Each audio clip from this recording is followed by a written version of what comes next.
Buongiorno, bentornati sul canale e bentornati alla rubrica Che fine hanno fatto, dove andiamo ad analizzare ogni settimana la storia di una squadra che ha calcato i campi professionistici per più anni e poi è un po' caduta nel dimenticatoio, e da qualche tempo io sto cercando anche squadre che abbiano militato per una sola stagione tra i professionisti, ed è il caso della Poggese, che qualcuno di voi mi ha anche scritto nei commenti. Era venuta in mente anche a me, ma è venuta in mente anche a qualcuno di voi, e sono contento che molti suggerimenti arrivino da voi. La Poggese è la squadra di Poggiorusko, paese in provincia di Mantova, fondata nel 1915. La sua storia è praticamente nota solamente negli anni 90, alla metà degli anni 90 e all'inizio degli anni 2000.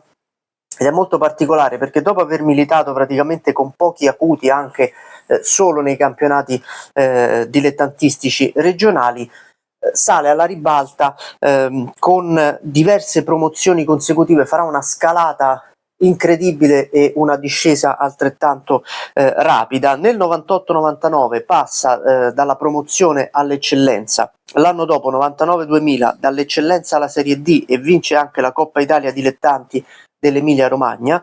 Nel 2000-2001 il salto dalla Serie D alla C2, quindi con la prima storica promozione in C2, ma l'avventura tra i professionisti dura un solo anno per la Poggese, che retrocede arrivando ultima nel campionato di C2 girone B 2001-2002, nonostante peraltro i 14 gol di Davide Succi, che qualcuno di voi ricorderà in Serie A con il Cesena. Fece anche diversi gol, molti in Serie B, ma qualcuno anche in Serie A con la maglia del Cesena. E poi dall'anno successivo, dal 2002-2003 fino al 2005-2006, 4 retrocessioni consecutive che portano la Poggese dalla Serie D fino alla prima categoria, 5 retrocessioni consecutive se si considera anche quella dalla C2 alla Serie D. Nel 2009 viene esclusa dalla prima categoria e riparte dalla terza categoria, è risalita lentamente e oggi si trova in eccellenza. Adesso vi faccio vedere la figurina storica della Poggese, dell'unico campionato della Poggese in C2.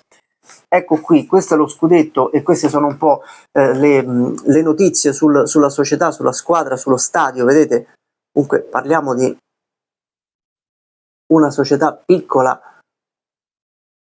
anche di uno stadio non particolarmente capiente, un stadio comunale, 1900 spettatori, non so se si legga bene qui. E vi dico anche che la prima giornata fu storica per la Poggese. Adesso la andiamo pure a leggere, già che abbiamo l'album qui. Prima giornata, 2 settembre 2001, la Poggese vince 2-0 in casa del Sud Tirol, che pensate oggi milita in Serie B, e quindi alla prima storica partita in C2 riesce anche a vincere. L'ultima partita della Poggese ad oggi tra i professionisti in Serie C è contro il Faenza, Poggese Faenza, del 5 maggio del 2002. Un campionato solo tra i professionisti, ed è un po' una di quelle situazioni in cui probabilmente a Poggiorusko tutti, anche chi non era nato, chi era troppo piccolo in quel 2001-2002, conosce la storia dell'unico campionato professionistico della squadra della propria città, del proprio paese. Questa è la rubrica Che fine hanno fatto. Ogni settimana andiamo ad analizzare una squadra che è stata un po' dimenticata nel corso degli anni, e ogni tanto ci andiamo ad inserire quelle squadre, non sono molte ma esistono,